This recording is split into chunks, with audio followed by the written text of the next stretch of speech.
Friends, welcome to my channel. ಉತ್ತರ Karnataka recipe ನೋಡಕತ್ತಂತ ಎಲ್ಲ ನನ್ನ ಅಕ್ಕ ತಂಗಿಯರಿಗೂ ನಿಮ್ಮ ಮನೆ ಮಗಳಾದ ಲಕ್ಷ್ಮಿ ಆರ್ ಮಾಡುವ ನಮಸ್ಕಾರಗಳು. ಫ್ರೆಂಡ್ಸ್, ಇವತ್ತಿನ ರೆಸಿಪಿ ಏನು ತೊಗೊಂಬಂದಿನಿ ಅಂದ್ರೆ ನಾನು ಒಂದು ಡಿಫ್ರೆಂಟ್ ಟೊಮೆಟೊ ಸಾಂಬಾರ್ ಹೇಗೆ ಮಾಡೋದಂತ ಹೇಳ್ಕೊಡ್ತೀನಿ, ನೋಡ್ಕೊಂಬನ್ನಿ.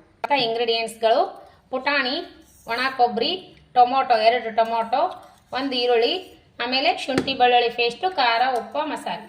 ಇವಾಗ ಏನು ಮಾಡೋಣ ಅಂದ್ರೆ ನಾವು ಮೊದಲನೇದಾಗಿ ಪುಟಾಣಿ ಮಿಕ್ಸಿ ಮಾಡ್ಕೊಳ್ಳೋಣ. ಪುಟಾಣಿ ನಿಮಗೆ ಕ್ವಾಂಟಿಟಿ ಎಷ್ಟು ತೊಗೋತೀರಿ ಅಷ್ಟು ತೊಗೋರಿ, ನೋಡ್ಬಿಟ್ಟು ಹಾಕೋರಿ. ಇವಾಗ ನೋಡಿ ನಾನು ಇದಕ್ಕೆ ಕೊಬ್ಬರಿ ಹಾಕ್ತೀನಿ. ಕೊಬ್ಬರಿ ಹಾಕೋಣ. ಆಮೇಲೆ ಇದಕ್ಕೆ ಇದು ಸ್ವಲ್ಪ ಮಿಕ್ಸಿ ಸಣ್ಣ ಆದ್ಮೇಲೆ ಟೊಮೆಟೊ ಆ್ಯಡ್ ಮಾಡ್ತೀನಿ. ನೀರು ಹಾಕ್ಲಾರೆ ರುಬ್ರಿ ಮಸ್ತಾಗೆ ಬರ್ರಿ ಸಾಂಬಾರು ಮಾಡ್ಕೊಡ್ರಿ. ಸಾಸಿವೆ ಹಾಕೋಣ.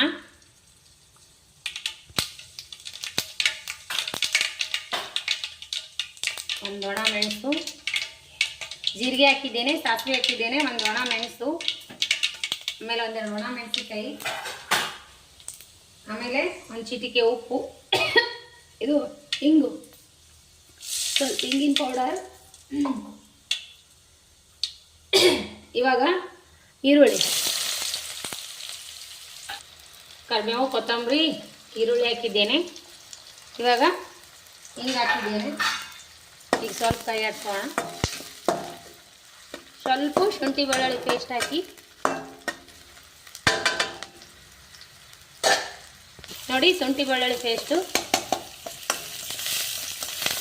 ಇವಾಗ ಗೋಲ್ಡನ್ ಕಲರ್ ಬರೋವರೆಗೂ ಸ್ವಲ್ಪ ಫ್ರೈ ಆಗಲಿ. ನೋಡಿ, ನಾವು ಏನು ರುಬ್ಬಿರ್ತೀವಲ್ಲ ಪುಟಾಣಿ, ಟೊಮೊಟೊ, ಕೊಬ್ಬರಿ, ಇದನ್ನೆಲ್ಲ ಇದಕ್ಕೆ ಹಾಕೋಣ. ಮಸಾಲೆ ಸಣ್ಣದಾಗಿ ರುಬ್ಕೋರಿ.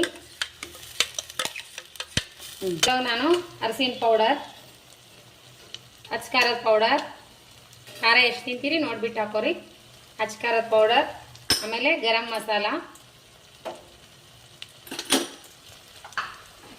ರುಚಿಗೆ ತಕ್ಕಷ್ಟು ಉಪ್ಪು ಇಟ್ಟು ಇದನ್ನ ಎಣ್ಣೆ ಬರುವವರೆಗೂ ಸ್ವಲ್ಪ ಕುದಿಸ್ಕೊಂಬಿಡಿ. ಹುಣಸೆ ಹುಳಿ ಹಾಕೋಣ.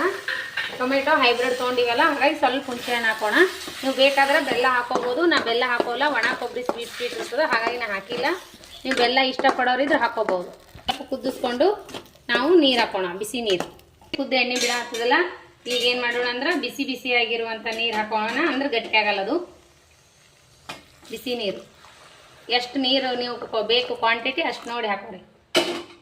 ನನಗೆ ಇಷ್ಟ ಆದ್ರೆ ಸಾಕು. ಇಡ್ಲಿ, ಪೂರಿ, ದೋಸೆ, ಚಪಾತಿ, ರೊಟ್ಟಿ, ಅನ್ನ ಸಾಂಬಾರ್ ಜೊತೆ ಮಸ್ತ್ ಆಗುತ್ತೆ ನೋಡ್ರಿ. ಈಗ ನಿಧಾನಾಗೆ ಕೈ ಆಡಿಸ್ಕೊರಿ. ಮಸ್ತಾಗೆ ರೆಡಿ ಆಗ್ಯದ. ಈ ರೀತಿ ಸ್ಥಳಮಳ ಒಯ್ದಾಡುವಾಗ ನೋಡ್ರಿ ಏನು ಗಟ್ಟಿಯಾಗಿಲ್ಲ ಏನಿಲ್ಲ, ಅಷ್ಟು ಸರಿಯಾಗಿ ಆಗ್ಯದ. ಕೈ ಮಾತ್ರ ಹಿಂಗೆ ಸ್ವಲ್ಪ ತಿರುಗಿಸ್ಕೊತೀರಿ. ಪುಟಾಣಿ ಹಿಟ್ಟವಲ್ಲ, ಸ್ವಲ್ಪ ಅಂಟಿಸೋ ಸಾಧ್ಯತೆ ಇರ್ತದೆ. ಮಸ್ತ್ ಬಿಸಿ ನೀರು ಹಾಕ್ಬೇಕು ನೋಡ್ರಿ ಪಾಣ್ಯದೊಳಗೆ. ಸೂಪರ್ ನೋಡ್ರಿ, ಈ ಕನ್ಸಿಸ್ಟೆನ್ಸಿಯಲ್ಲಿ ಇದೆ.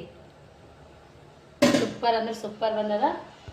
ಈ ಕನ್ಸಿಸ್ಟೆನ್ಸಿಯಲ್ಲಿ ನೋಡ್ರಿ ಸಾರು. ಅಷ್ಟು ತಿಳಿನೂ ಇಲ್ಲ, ಅಷ್ಟು ಗಟ್ಟಿನೂ ಇಲ್ಲ. ಈಗ ನಾವೇನು ಮಾಡೋಣ ಅಂದ್ರೆ ಈ ರೀತಿ ಓದಾಡಾಗ ಕೊತ್ತಂಬರಿ ಹಾಕೋಣ. ಚಪಾತಿ ಜೊತೆ, ದೋಸೆ, ಇಡ್ಲಿ ಜೊತೆ ಸೂಪರ್ ನೋಡ್ರಿ. ಬಿಸಿ ಬಿಸಿ ಅನ್ನದ ಜೊತೆ ಈ ಕನ್ಸಿಸ್ಟೆನ್ಸಿಯಲ್ಲಿ ಅದ. ಈಗ ಸಾರು ಮಾಡೋಣ ಬನ್ನಿ. ನೋಡಿ, ಇವಾಗ ಸಾಂಬಾರು ರೆಡಿ ಆಯಿತು. ಸಿಂಪಲ್ ಆಗಿ ಟೇಸ್ಟಿಯಾಗಿ ಮಾಡುವಂಥ ಸಾಂಬಾರನ್ನ ಹೇಳಿಕೊಟ್ಟಿನಿ. ಇದು ಒಂದ್ಸರಿ ಟ್ರೈ ಮಾಡಿರಿ, ಸೂಪರ್ ಬಂದದ. ಇದು ಚಪಾತಿ, ಇಡ್ಲಿ ಜೊತೆ, ಸಾಂಬಾರ್ ಜೊತೆ, ಇಡ್ಲಿ, ಅನ್ನ, ಸಾಂಬಾರ್, ಚಪಾತಿ, ಪೂರಿ ಜೊತೆ ಸೂಪರ್ ಆಗತ್ತೆ ನೋಡ್ರಿ. ರೊಟ್ಟಿ ಜೊತೆ ತಿನ್ಬೋದು ನೋಡ್ರಿ. ಈ ಕನ್ಸಿಸ್ಟೆನ್ಸಿಯಲ್ಲಿ ಬರ್ತದ. ಇನ್ನೂ ತಿಳಿಬೇಕಾದ್ರೆ ಮಾಡ್ಕೋಬೋದು, ಮಸ್ತ್ ಆಗ್ತೈತಿ. ಈ ಒಂದೊಂದು ಥರ ಟ್ರೈ ಮಾಡ್ಬೇಕಾ, ಬರೇ ಟೊಮೊಟೊ ಸಾಂಬಾರು ಮಾಡೋದಕ್ಕಿಂತ ಈ ರೀತಿ ಒಂದ್ಸರಿ ಮಾಡಿರಿ, ಮಸ್ತ್ ಅಂದ್ರೆ ಮಸ್ತ್ ಆಗ್ತೈತಿ. ಬರೀ ಟೇಸ್ಟ್ ಮಾಡಿ ನೋಡೋಣ ಬನ್ನಿ. ಸೂಪರ್ ಆಗಿದ್ರೆ ಈ ಜೊತೆ ನಾನು ಚಪಾತಿ, ಅನ್ನ ಮಾಡ್ಕೊಂಡು ಊಟ ಮಾಡ್ತೀವಿ. ಮಗ ಟೇಸ್ಟ್ ಮಾಡಂದ್ರೆ ಒಳ್ಳೆ ಅಂತ್ರೇವ, ಹಾಗಾಗಿ ನಾ ಮಾಡೀನಿ. ರೆಸಿಪಿ ಮಾತ್ರ ಸೂಪರ್ ಆಗ್ಯದ. ನೀವು ಮಾಡ್ಕೊಂಡು ಊಟ ಮಾಡ್ಬೋದು. ಸಿಂಪಲ್ ಆಗಿ ದಿಢೀರಾಗಿ ಮಾಡ್ಕೋಬಹುದು. ಈ ರೀತಿ ಒಂದ್ಸರಿ ಟ್ರೈ ಮಾಡ್ರಿ. ಇಷ್ಟ ಆಗಿತ್ತಂದ್ರೆ ಲೈಕ್ ಮಾಡ್ರಿ, ಶೇರ್ ಮಾಡ್ರಿ, ಸಬ್ಸ್ಕ್ರೈಬ್ ಆಗ್ರಿ. ಇನ್ನೂ ಯಾರೆಲ್ಲ ಸಬ್ಸ್ಕ್ರೈಬ್ ಆಗಿಲ್ಲ ಪಕ್ಕದಲ್ಲಿರೋ ಬೆಲ್ ಬಟನ್ ಪ್ರೆಸ್ ಮಾಡ್ರಿ, ನೀವು ಸಬ್ಸ್ಕ್ರೈಬ್ ಆಗ್ತೀರಿ. ನಾ ಹಾಕುವಂಥ ರೆಸಿಪಿಗಳು ನೋಟಿಫಿಕೇಶನ್ ಸಿಗ್ತದ, ನೀವು ತಕ್ಷಣನೇ ನೋಡ್ಬೋದು. ನಿಮ್ಮ ಅನಿಸಿಕೆ ಅಭಿಪ್ರಾಯಗಳನ್ನು ಕಮೆಂಟ್ ಬಾಕ್ಸ್ನಲ್ಲಿ ತಿಳಿಸ್ರಿ. ಮತ್ತೆ ಮುಂದಿನ ರೆಸಿಪಿಯಲ್ಲಿ ಸಿಗೋಣ ಫ್ರೆಂಡ್ಸ್. ನಮಸ್ಕಾರ. ಯಾರೆಲ್ಲ ನನ್ನ ರೆಸಿಪಿ ತಪ್ಪದೆ ನೋಡ್ಲತ್ತೀರಿ ಅವರಿಗೆಲ್ಲ ತುಂಬು ಹೃದಯದ ಧನ್ಯವಾದಗಳು ಫ್ರೆಂಡ್ಸ್. ನಮಸ್ಕಾರ, ಬಾಯ್.